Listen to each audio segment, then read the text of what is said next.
दोस्तों, एक महिला जिसकी उम्र लगभग 22 से 30 साल होती है, युवा होती है, वो फोन देख रही होती है तो क्या देखती है कि मीशो पर एक बहुत अच्छी साड़ी उसकी नजर आती है। साड़ी को जब देखती है तो उसे पसंद आ जाती है और वो ऑनलाइन बुक कर देती है। बुक करने के बाद एक युवा लड़का उस साड़ी को लेकर उसके घर पहुंचता है। साड़ी जब उसे देता है, लड़का बहुत सुंदर था। जब महिला उस लड़के को देखती है तो उसे अंदर ले जाती है। अंदर ले जाने के बाद उसे चाय नाश्ता कराती है। दोस्तों, वो लड़का जो साड़ी देने गया था, वो एक दो घंटे नहीं, पूरी एक रात उसके घर रुकता है। और उस महिला, उस लड़के के बीच की जो कहानी है, अगर आप इस कहानी को सुनेंगे, आखिरकार ऐसा क्यों हुआ, जो लड़का उसके साथ पूरी रात बिताता है, उसके घर रुकता है। आप इस कहानी को एक बार जरूर सुनिएगा। अगर आप सुनेंगे तो आपके पैरों तले जमीन खिसक जाएगी। आपने कल्पना नहीं की होगी कि आखिरकार एक डिलीवरी बॉय और उसके घर क्यों रुका जो साड़ी लेकर गया था। चलिए दोस्तों, ज्यादा समय न लेते हुए इस कहानी की तरफ रुख करते हैं। वही आपसे एक रिक्वेस्ट है, अगर वीडियो देख रहे हैं तो वीडियो को लाइक करें, चैनल को सब्सक्राइब करें, ताकि हमारा हौसला बढ़ता रहे, मनोबल बढ़ता रहे। दोस्तों, ये कहानी शुरू होती है बेंगलुरु से। बेंगलुरु का एक इलाका है, वहां एक अच्छा खासा परिवार रहता था। लड़के का नाम था रमन। रमन एक बिजनेसमैन था। अच्छा खासा पैसा था, किसी चीज की कमी नहीं थी।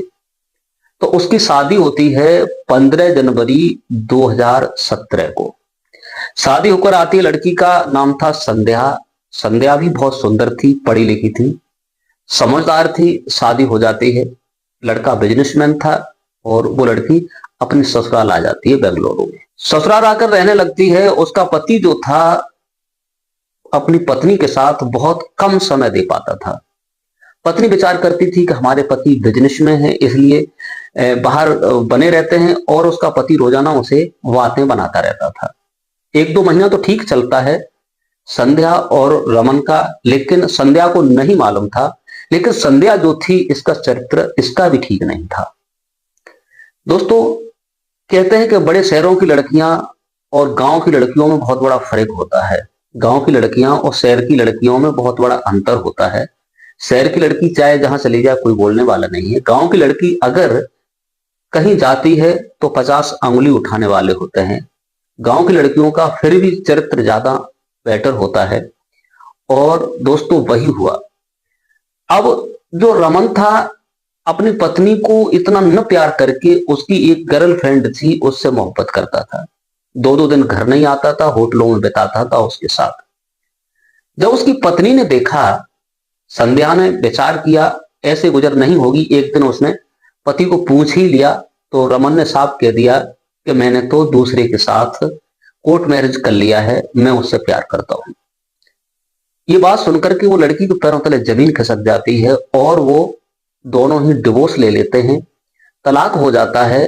और जो लड़की थी, उसे उसने एक घर दे रखा था, वो उसमें रहती थी, खुद दूसरा घर लेकर रह रहा था। दोस्तों, अब इसके चलते संध्या बिल्कुल अकेली रह जाती है, उसके पास कोई नहीं है। संध्या एक दिन अपने लेटी हुई और अपना फोन चला रही थी।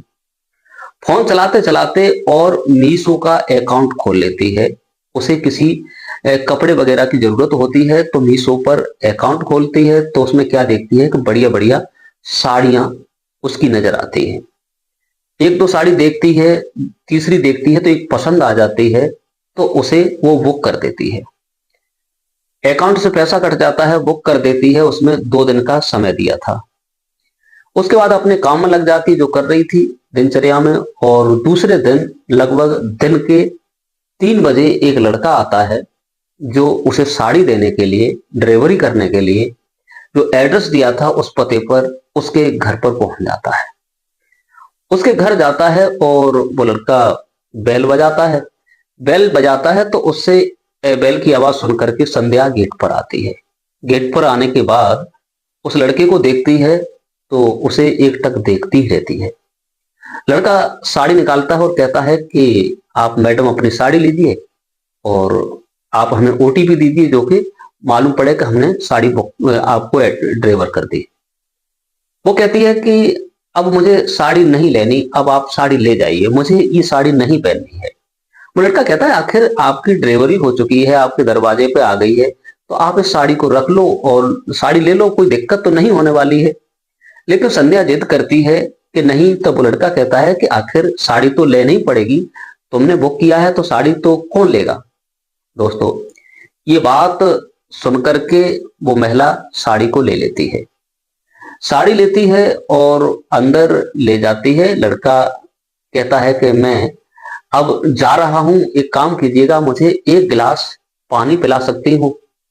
जब ये बात महिला सुनती है तो उसे अंदर ले जाती है, एक गिलास पानी की जगह उसे बैठाती है, उसे चाय नाश्ता कराती है। और वो लड़का कहता है कि मैडम एक बार आप चिंता मत करो, अगर आपको ये साड़ी पसंद नहीं आएगी तो मैं अभी के अभी इस साड़ी को लेके चला जाऊंगा, एक बार आप इसे पहनिएगा, आपको कितनी अच्छी जचेगी, आपको साड़ी बहुत अच्छी लगेगी, जरा प्लीज एक बार पहनिएगा। तो संध्या जो होती है उस लड़के के सामने ही साड़ी को पहनती है, साड़ी को पहनती है। जब साड़ी पहनकर रेडी होती है तो वो लड़का उसे देखता है, कहता है कि मैडम देखिएगा कितनी अच्छी साड़ी आपको जच रही है, आप तो ऑर्डर कैंसिल करा रही थी। लड़का कहता है कि तुम्हारे हस्बैंड देखेंगे तो बड़ा खुश होंगे, कितनी अच्छी साड़ी आपको लग रही है। जब ये बात वो लड़की सुनती है तो कहती है बस यही बात मत कहो। लड़का पूछता है आखिर बात क्या है, क्या आप पति से प्यार नहीं करती हो, क्या बात है। तो वो महिला कहती है कि आप क्या पूछ रहे हैं, पूछ रहे कि ज्यादा कोई बात नहीं है, पति से मेरा तलाक हो चुका है और पति ने मुझे छोड़ दिया है और मैं अकेली रह रही हूँ। इतनी कहकर के संध्या रोने लगती है। संध्या जब रोती है तो लड़का पूछता है कि आखिरकार तुम्हारे पति ने तुम्हें क्यों छोड़ दिया, तुम्हें क्यों मुसीबत दी, आप तो बहुत सुंदर हो, तुम्हारे अंदर कोई कमी नहीं है, फिर तुम्हारे पति ने तुम्हारे साथ ऐसा क्यों किया। वो लड़की कहती है कि आखिर अब मैं क्या बताऊं, मेरे पति ने मुझसे शादी की 1 महीने के बाद किसी दूसरी लड़की से मोहब्बत करते हैं और करने के बाद और वो उन्होंने उसके साथ कोर्ट मैरिज कर लिया है, मुझसे तलाक ले लिया है, मैं यहाँ पर अकेली रह रही हूँ, अपना जीवन बिता रही हूँ और मेरे कोई भी बच्चा नहीं है, शादी को लगभग 2 साल 3 हुए हैं, लेकिन अब मैं क्या करूं। वो उसके साथ रह रहे हैं, मकान उन्होंने छोड़ दिया, दूसरी जगह बना लिया, अब मेरा कोई नहीं है, मैं अकेला ही यहाँ पर अपनी जिंदगी को बिता रही हूँ। महिला कहती है क्या तुम ये काम करते हो, क्या तुम्हारी शादी हो गई है, कितने बच्चे हैं। तो जो लड़का अजय होता है, डिलीवरी करने आया था, साड़ी देने आया, वो कहता है कि मेरी शादी तो हो गई थी लेकिन मेरी पत्नी का चरित्र ठीक नहीं था, वो गलत थी। मैंने एक दिन एक लड़के के साथ उसे रंगे हाथों देख लिया था और मैंने उसे तलाक देकर उसे अलग कर दिया और मैं अकेला रह रहा हूं, मैं खुश हूं, पैसा पैदा करता हूं और अपने घर की जीविका चलाता हूं, मेरी माँ है और मेरे पिता हैं, ठीक मेरी दिनचर्या चल रही है। मेरी पत्नी नहीं तो खाना बनाती थी, माँ बाप से झगड़ा करती थी और मुझे भी ठीक ठाक खाना नहीं देती थी, वो हमेशा फोन पर एक्टिव रहती थी, मार्केट में निकल जाती थी और रात रात भर गायब रहती थी। इसलिए मैंने उससे डिवोर्स लेकर अपना पीछा छुड़ा लिया और मैं भी अकेला रह रहा हूं। जब ये बात अजय कहता है तो संध्या सोचने लगती है कि आखिर मेरे पति ने डिवोर्स ले लिया है और इसकी पत्नी ने डिवोर्स ले लिया है, कोई बात नहीं है, ठीक है, ऐसा जिंदगी में होता है। ये बातें होने के बाद 2 घंटे रुकता है लेकिन ऐसी कोई बात नहीं होती है, लेकिन उसके दिल में कुछ अलग ही होता है। संध्या के में उसे देखती है प्यार भरी नजरों से। तो अजय कहता है कि अब मुझे समय नहीं है, मेरी माँ और मेरे पिता इंतजार कर रहे होंगे, मैं अब चल रहा हूं और तुम्हारा पूरा काम हो गया। इसके बाद जब ये बात अजय कहता है तो संध्या रोने लगती है और कहती है कि अजय तुम जब से आए थे तब से थोड़ा अच्छा लगने लगा था, इस घर में थोड़ा सुकून मिला था, तुम्हें देखकर मुझे कुछ रौनक जैसी मालूम पड़ी, अब आप जा रहे हो, तुम्हारे बगैर मुझे अच्छा नहीं लगेगा, आप मेरा एक काम कर दो, आज की रात आप यहीं रुक जाओ मेरे साथ, वो तुम्हारे साथ मैं खाना भी खा लूंगी भरपेट और तुम आए हो तो आज की रात आप रुक जाइएगा। जब ये बार बार रिक्वेस्ट करती है तो अजय कहता है कि मैं अपने माँ और पिता से बता देता हूं कि मैं आज कहीं जा रहा हूं, आ नहीं पाऊंगा, मेरा इंतजार मत करना। तो अजय अपनी माँ और पिता को फोन करता है और कहता है कि आज मैं काम से हूं, कल आऊंगा, आप चिंता मत करना, आप कोई परेशान मत होना। इसके बाद वो संध्या से पूछता है कि आखिरकार ऐसा ना हो कि तुम्हारा पति आ जाए, आप झूठ बोल रही हो, मुझे भी फंसा दो। लेकिन वो कस्में खाती है। उसके बाद दोस्तों अजय होता और संध्या दोनों एक दूसरे को चाहने लगते हैं। इनकी मोहब्बत हो जाती है, प्यार इतना होता है कि कब प्यार बदल जाता है, दोस्ती बदल जाती है और एक दूसरे के संबंध में आ जाते हैं, एक दूसरे के रिलेशन में आ जाते हैं। अब संध्या भी खुश होती है, उस पूरी रात वो लोग रुकते हैं, अपना जो भी था वो एक दूसरे के प्यार में बंधकर अपनी जो मर्यादा होती है उसे आगे को बढ़ाते हैं। दोस्तों इसके बाद जब सवेरा होता है तो अजय अपने ड्राइवरी के लिए उसका कॉल आता है। फोन कॉल जब आता है तो वो उस कंपनी में पहुंचता है। इधर संध्या जो थी अजय का फोन नंबर ले लेती है और कहती है अजय तुम्हें मेरे पास शाम को फिर आना है, तुम आए थे मुझे बहुत अच्छा लगने लगा था। दोस्तों लड़का सोचता है कि आखिर बात क्या है, ये महिला कहां तक सच है कहां तक गलत है। इसके बाद अब फोन पर बातें होती रहती हैं। उस दिन तो अजय नहीं जाता, अपने माँ और पिता के पास जाता है। जाने के बाद संध्या बार बार फोन करती है तो दूसरे तीसरे दिन फिर वो जाता है। अब इनमें दोनों में इतना प्यार हो जाता है, अजय कभी अपनी माँ के पास रुकता था पिता के पास, तो कभी एक रात उसके पास रुकता था। संध्या एक दिन कहती है कि ऐसे कब तक चलते रहोगे, ना ही तो तुम्हारा कोई है ना ही हमारा कोई है।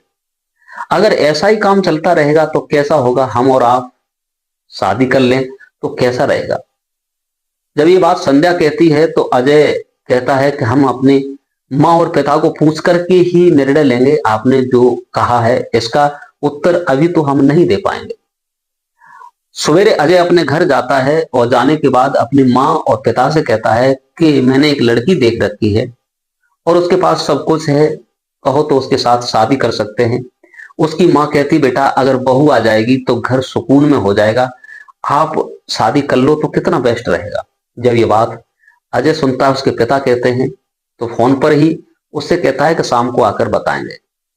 संध्या उसका इंतजार करती है। शाम को जब अपना काम निपटा कर अजय पहुंचता है और कहता है कि ऐसा ना हो कि फिर तुम मुझे छोड़ के भाग जाओ, मुझे विश्वास नहीं हो रहा, क्योंकि वो एक छोड़ के चली गई तो आप उन्हीं में से तो नहीं हो ऐसी। लेकिन संध्या कसम खाती है कि मैं बिल्कुल ऐसा नहीं कर सकती, नहीं मेरा इस दुनिया में कोई नहीं है। उसका अपने पेपर दिखाती है डिवोर्स के, तो उसे यकीन होता है। दोस्तों संध्या और अजय दोनों ही एक मंदिर में जाते हैं, मंदिर में जाकर के और एक दूसरे के गले में माला डालते हैं। माला डालने के बाद वो दोनों शादी कर लेते हैं।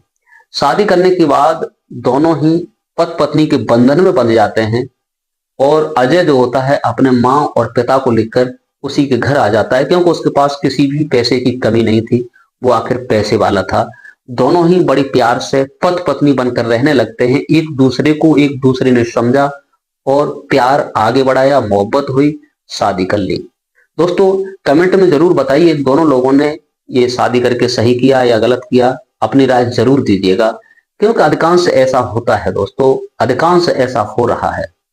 दोस्तों ये थी कहानी जो हमने आपको सुनाई। इस कहानी को सुनाकर किसी को परेशान करना नहीं है, किसी का दिल दुखाना नहीं, केवल आप लोगों को जागरूक और सचेत करने का मेरा उद्देश्य है। आज के लिए बस इतना ही। नमस्कार, जय हिंद।